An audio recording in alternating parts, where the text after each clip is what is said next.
శ్రీ గురుభ్యో నమః. చిన్ననాటి చందమామ కథలకు స్వాగతం. ఈనాటి కథ శీర్షిక తెలివి తక్కువ తోడేలు. అనగనగా ఒక ఊరు. ఆ ఊళ్ళో ఒక కాపు.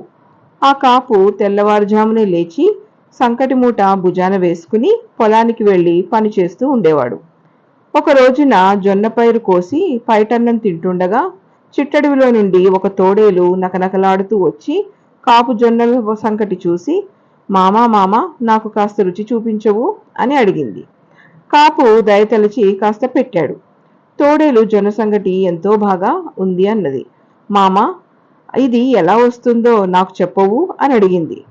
పొలం దున్నాలి అన్నాడు కాపు. దున్నగానే సంకటి కడుపు నిండా తినేయొచ్చు కదూ అంది తోడేలు. అప్పుడే ఎలా వస్తుంది? జొన్న పైరు వెయ్యాలి, ఎదగనివ్వాలి. ఎదగానే సంకటి వస్తుంది కదూ అని అడిగింది తోడేలు. అంత తొందరపడితే ఎలా? శాంతం చెప్పని. ఎదిగి కంకి వేసిన తర్వాత మీ బోటి పెద్ద మనుషుల్ని, మీ పరివారాన్ని కొంచెం దూరంగా ఉండేటట్టు చూడాలి. ఆ సంగతి నాకు చెప్పాలా? ఈగని కూడా ఈ ఛాయల కన్నా రానివ్వను. అప్పుడు నాకు సంకటి తిన్నంత దొరుకుతుంది కదూ అని అడిగింది తోడేలు. అప్పుడేనా? నిన్ను జొన్న కంకి బాగా పండిన తర్వాత నూర్పి ఆ గింజలు తొక్కి వండాలి. అప్పుడు గాని సంకటి రాదు అన్నాడు కాపు. అబ్బో, చాలా చాకిరీ ఉందే. అందాక కూర్చుంటే చావవలసిందే. ఆకలి అవుతుంది. అంతే, తేలిక మార్గం ఏదైనా ఉంటే చెప్పుదు అని జాలిగా చూసింది తోడేలు. కాపు దీని తిక్క కుదర్చాలి అనుకున్నాడు. సరే, అలాగైతే ఆ బిట్లో గుర్రం పిల్ల ఉన్నాయి. ఆ గుర్రం పిల్లను తిను అని సలహా ఇచ్చాడు. తోడేలు తిన్నగా గుర్రం పిల్ల వద్దకు వెళ్ళింది. పిల్ల అదరిపడి ఒక్క గంతున తల్లి పొట్ట కిందకు దూరింది. ఆ తోడేలు గుర్రం వెనక పిల్లను పట్టుకోబోయింది. పెద్ద గుర్రం ఎగిరి వెనక్కాళ్లతో తోడేలు మూతి మీద ఒక్క తన్ను తన్నింది.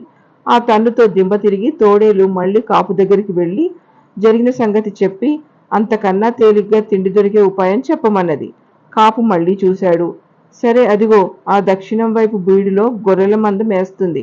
అందులో బాగా బలిసి ఉన్న పొట్టేలను చూసి తిను, నీ ఆకలి తీరుతుంది అని చెప్పాడు.